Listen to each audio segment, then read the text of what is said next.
아파트 30년 지나면 그냥 살아도 됩니까? 일부 30년 아파트 거주의 현실과 재건축의 꿈.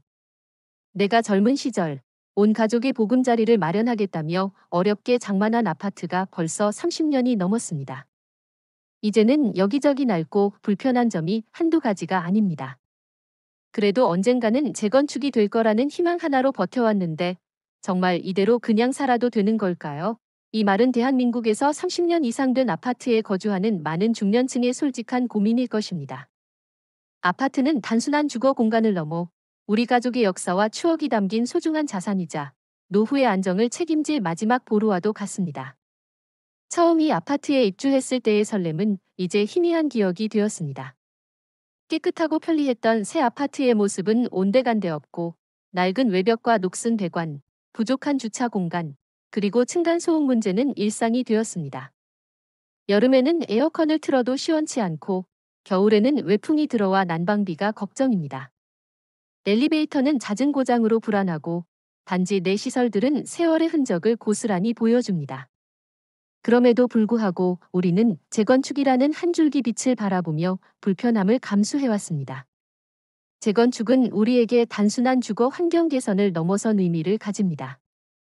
낡은 집을 허물고 최신식 아파트에서 편안한 노후를 보내는 꿈, 그리고 그 과정에서 내 자산의 가치가 크게 오를 것이라는 기대감은 오랜 기다림을 견디게 하는 원동력이었습니다.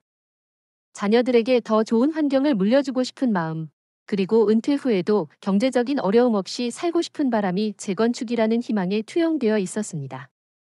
하지만 재건축은 결코 쉽지 않은 길이었습니다. 복잡한 절차, 주민들 간의 갈등, 정부의 규제, 그리고 예측 불가능한 경기 변동은 사업을 끝없이 지연시키고 때로는 무산시키기까지 했습니다. 재건축만 기다리다가 늙어 죽겠다는 자주 섞인 농담이 현실이 될까 봐 두려워하는 분들도 많습니다. 특히 나이가 들수록 시간은 더욱 소중해지고 불확실한 미래에 대한 불안감은 커져만 갑니다. 이러한 상황에서 최근 정부의 재건축 안전진단 완화 소식은 많은 이들에게 새로운 희망을 안겨주었습니다. 이제는 재건축이 좀 더 쉬워지는 걸까? 드디어 우리 아파트도 새 옷을 입을 수 있는 걸까? 하는 기대감과 함께 과연 안전하게 살아도 되는 걸까? 섣부른 판단으로 더 큰 손해를 보는 건 아닐까? 하는 우려가 교차하고 있습니다. 30년 된 아파트, 그 안에서 살아가는 우리의 현실과 재건축이라는 꿈 사이에서 우리는 어떤 선택을 해야 할지 깊이 고민해야 할 때입니다. 2부, 안전진단 완화, 기대와 우려의 교차점. 정부에서 재건축 안전진단을 완화해준다고 하니 드디어 우리 아파트도 재건축의 물꼬를 트는 건가 싶어 한숨 놓았습니다. 하지만 한편으로는 건물이 정말 안전한지, 무리하게 진행되는 건 아닌지 걱정되는 마음도 큽니다. 최근 정부의 재건축 안전진단 완화 방침은 낡은 아파트에 거주하는 많은 이들에게 희망과 동시에 복잡한 감정을 안겨주었습니다. 오랫동안 재건축의 가장 큰 걸림돌로 여겨졌던 안전진단 문턱이 낮아진다는 소식은 분명 반가운 일이지만 그 이면에는 여러 가지 우려와 맹점들이 숨어 있습니다. 그동안 재건축을 추진하려 해도 안전진단이라는 높은 벽에 부딪혀 좌절하는 경우가 많았습니다. 건물의 구조적인 안전성 평가가 너무 엄격하여 실제로는 노후화가 심해 거주 환경이 열악함에도 불구하고 재건축 불가 판정을 받는 사례가 비일비재했습니다. 이는 많은 주민들에게 불만을 야기했고 재건축을 통한 주거 환경 개선이라는 목표를 달성하기 어렵게 만들었습니다. 이러한 배경에서 정부는 주택 공급 확대와 노후 주거 환경 개선을 위해 안전진단 기준을 완화하겠다는 정책을 발표했습니다. 안전진단 완화의 핵심은 구조 안전성 평가 비중을 줄이고 주거 환경과 설비 노후도 등 주민들의 실질적인 불편함을 반영하는 평가 항목의 비중을 높이겠다는 것입니다. 이는 건물이 당장 무너질 위험이 없더라도 주차 공간 부족, 층간소음, 배관 노후화 등 일상생활의 불편함이 크다면 재건축을 추진할 수 있는 길을 열어주겠다는 의미로 해석됩니다. 이 소식에 많은 노후 아파트 단지들은 환영의 뜻을 표하며 재건축 추진에 박차를 가할 준비를 하고 있습니다. 하지만 이러한 완화 조치에 대한 우려의 목소리도 적지 않습니다. 가장 큰 걱정은 안전 문제입니다. 건물의 구조적인 안전성 평가 비중이 줄어들면서 혹시라도 안전에 문제가 있는 건물이 재건축 대상이 되어 주민들의 안전을 위협할 수 있다는 지적입니다. 당장 무너지지 않는다고 해서 계속 살아도 되는 건가 하는 불안감은 당연한 것입니다. 특히 지진 등 자연재해에 대한 우려가 커지는 상황에서 건물의 안전 기준을 낮추는 것이 과연 옳은 방향인지에 대한 논란이 일고 있습니다. 또한 안전진단 완화가 투기 조장으로 이어질 수 있다는 비판도 있습니다. 재건축 기대감으로 인해 노후 아파트 가격이 급등하고 이는 결국 실수요자들의 내 집 마련을 더욱 어렵게 만들 수 있다는 것입니다.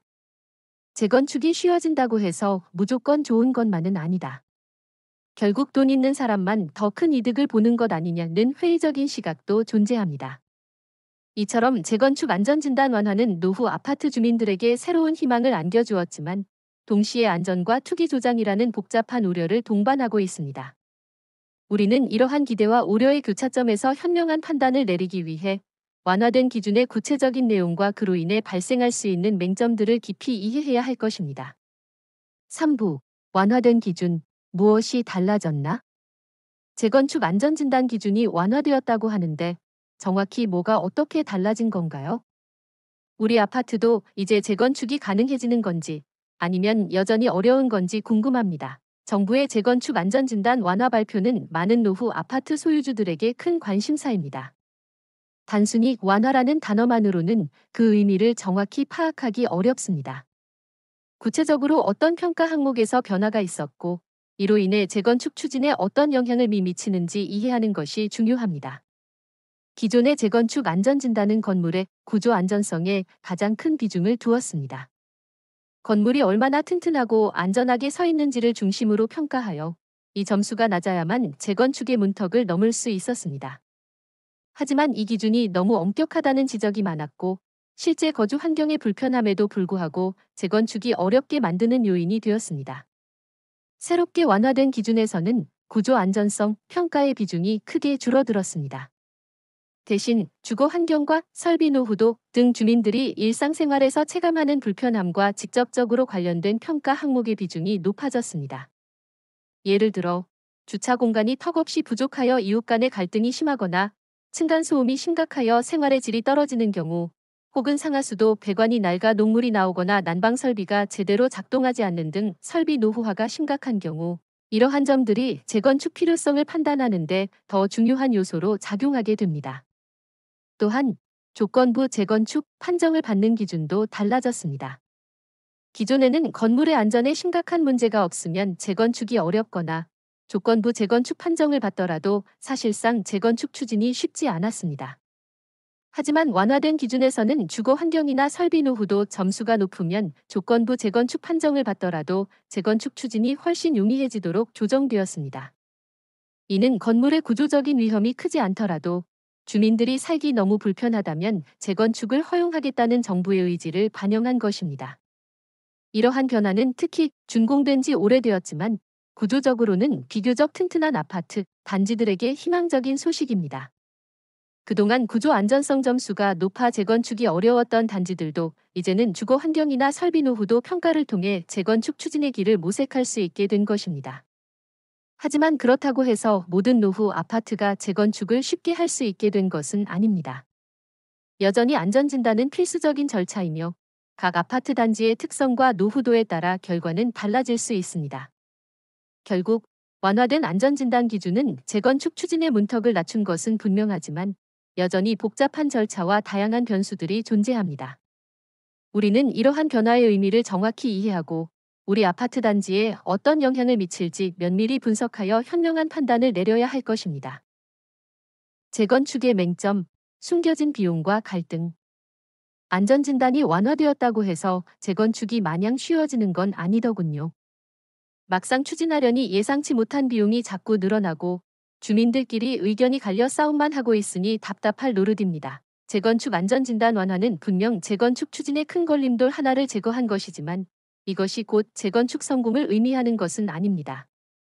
재건축 사업에는 안전진단 통과 외에도 수많은 맹점들이 존재하며 이 숨겨진 비용과 갈등은 사업을 끝없이 지연시키거나 심지어 무산시키기도 합니다. 가장 먼저 맞닥뜨리는 맹점은 예상치 못한 추가 분담금입니다. 재건축 사업은 조합원들이 새 아파트를 받기 위해 기존 주택을 제공하고 그 차익만큼 추가 비용을 부담하는 방식입니다. 사업 초기에는 낮은 예상 분담금이 제시되지만 실제 사업이 진행되면서 시공비 상승, 금융비용 증가, 사업 지연에 따른 관리비 등 다양한 요인으로 인해 분담금이 크게 늘어나는 경우가 허다합니다. 특히 최근 원자재 가격과 인건비가 급등하면서 예상했던 것보다 훨씬 많은 분담금을 내야 하는 상황에 직면하는 조합원들이 많습니다. 새 아파트에 들어가려면 내 집을 팔아야 할 판이라는 자조 섞인 목소리가 나오는 이유입니다. 다음으로 주민들 간의 첨예한 갈등은 재건축 사업의 고질적인 맹점입니다. 재건축은 모든 조합원에게 동일한 이득을 가져다 주지 않습니다. 소유 평형, 재산 가치, 그리고 각자의 이해관계에 따라 의견이 갈리기 마련입니다. 이주 및 철거 과정에서의 보상 문제, 상가 세입자들의 생존권 문제, 그리고 추가 분담금에 대한 이견은 극심한 갈등으로 이어져 소송전으로 비화되기도 합니다. 소위 알박기와 같은 비협조적인 태도를 보이는 일부 주민들로 인해 사업 전체가 발목 잡히는 경우도 빈번하며 이러한 법적 다툼은 사업을 수년씩 지연시키는 주요 원인이 됩니다. 또한 복잡하고 긴 사업 기간도 큰 맹점입니다. 안전진단 통과 후에도 조합 설립, 시공사 선정, 사업 시행인가, 관리 처분인가, 이주 및 철거, 착공, 준공 등 수많은 단계와 복잡한 행정 절차를 거쳐야 합니다. 각 단계마다 수많은 서류 작업과 심의 과정이 필요하고 이 과정에서 작은 문제라도 발생하면 사업은 기약 없이 지연될 수 있습니다. 짧게는 10년, 길게는 20년 이상이 소요되는 장기 프로젝트이므로 그 기간 동안의 불확실성과 심리적 부담은 이루 말할 수 없습니다. 여기에 정부의 정책 변화라는 외부 변수도 맹점으로 작용합니다. 정부는 부동산 시장 상황에 따라 대출 규제, 세금 정책, 재건축 재개발 규제 등을 수시로 변경합니다. 이러한 정책 변화는 사업의 수익성에 직접적인 영향을 미치고 이는 시공사 선정이나 조합원들의 사업 참여 의지에 큰 영향을 미칩니다. 정책 변화에 따라 사업 계획을 전면 수정해야 하는 경우도 발생하여 사업 기간이 더욱 늘어납니다. 이처럼 재건축 사업은 안전진단 완화라는 긍정적인 변화에도 불구하고 숨겨진 비용, 주민 갈등, 긴 사업 기간, 그리고 정책 변화 등 수많은 맹점들을 안고 있습니다. 우리는 이러한 현실을 직시하고 막연한 기대보다는 냉철한 분석과 장기적인 관점을 가지고 접근해야 할 것입니다. 5부. 그냥 살 것인가? 재건축을 기다릴 것인가? 우리 아파트가 재건축 안전진단 완화 대상이 된다고는 하는데 막상 재건축을 추진하려니 너무 복잡하고 불안합니다. 그냥 이 낡은 아파트에서 계속 살아도 되는 걸까요? 아니면 재건축을 기다리는 것이 현명한 선택일까요? 30년 이상 된 노후 아파트에 거주하는 많은 중년층에게는 그냥 살 것인가, 재건축을 기다릴 것인가라는 선택의 기로에 서 있습니다. 이 결정은 단순히 주거 문제를 넘어 노후의 삶과 자산 계획에 지대한 영향을 미치므로 신중하게 접근해야 합니다. 먼저, 그냥 사는 것의 현실적인 측면을 고려해야 합니다. 만약 재건축 추진이 불확실하거나 예상되는 추가 분담금이 감당하기 어려운 수준이라면 현재의 아파트에서 계속 거주하는 것이 더 나은 선택일 수 있습니다. 이 경우 부분적인 리모델링이나 개량을 통해 주거 환경의 불편함을 최소화하는 방법을 모색할 수 있습니다. 주방이나 욕실을 고치고 단열을 보강하는 등 소규모 투자로도 삶의 질을 크게 높일 수 있습니다. 또한 재건축으로 인한 이주 비용이나 임시 거주지 문제, 그리고 긴 사업 기간 동안의 불안감을 피할 수 있다는 장점도 있습니다. 하지만 그냥 사는 것을 선택할 경우 자산 가치 하락의 위험을 감수해야 합니다.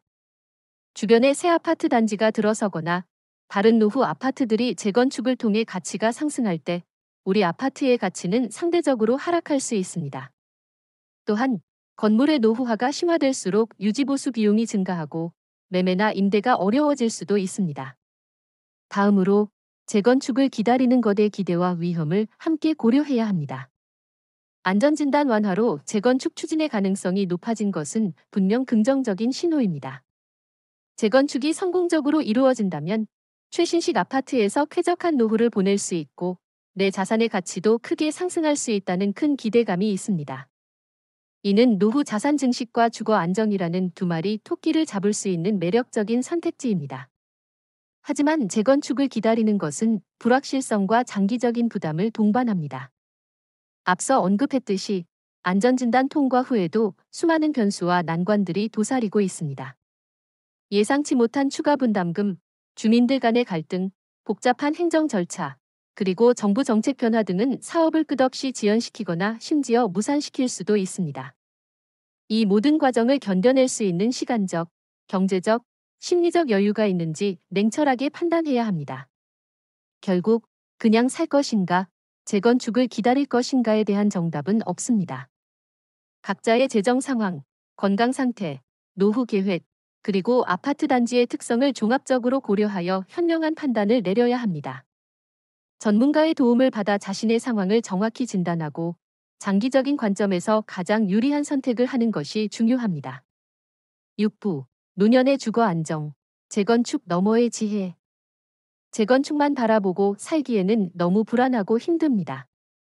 이제는 재건축이 아니더라도 안정적인 노후를 보낼 수 있는 다른 방법은 없을까요?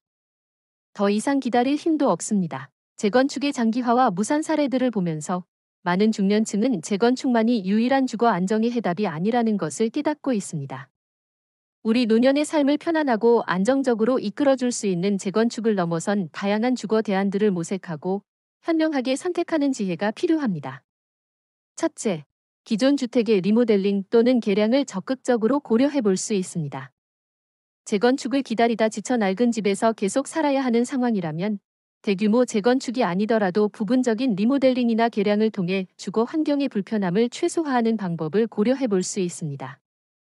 주방이나 욕실을 고치고 단열을 보강하는 등 소규모 투자로도 삶의 질을 크게 높일 수 있습니다.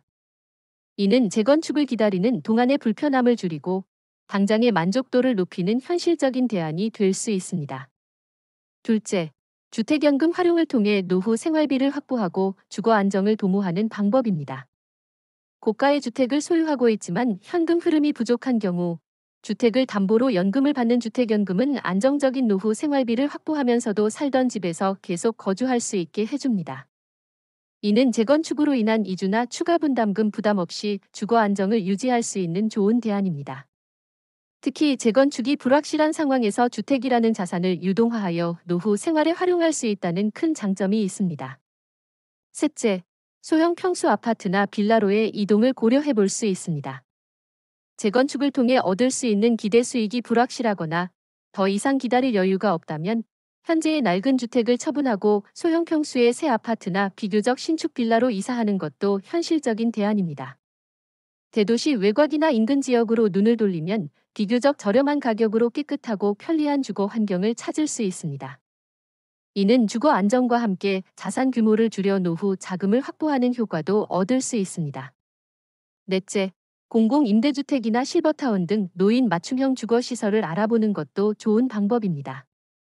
정부나 지자체에서 제공하는 공공임대주택은 저렴한 비용으로 안정적인 주거를 제공하며 일부 실버타운은 의료 및 편의 시설을 갖춰 노년층에게 특화된 주거 환경을 제공합니다. 물론 입주 자격이나 비용 등 고려해야 할 점들이 있지만 재건축의 불확실성에서 벗어나 안정적인 노후를 계획할 수 있는 대안이 될 수 있습니다. 다섯째, 주거와 관련된 다양한 정보 습득 및 전문가 상담을 게을리하지 않아야 합니다. 부동산 시장은 끊임없이 변하고 정부의 주거 정책도 수시로 바뀝니다. 따라서 관련 정보를 꾸준히 습득하고 자신의 상황에 맞는 최적의 주거 계획을 세우기 위해 부동산 전문가, 금융 전문가, 사회복지사 등 다양한 전문가의 도움을 받는 것이 중요합니다. 재건축은 분명 도시 재생의 중요한 축이지만 개인의 노후를 전적으로 의존하기에는 너무나 많은 불확실성을 내포하고 있습니다.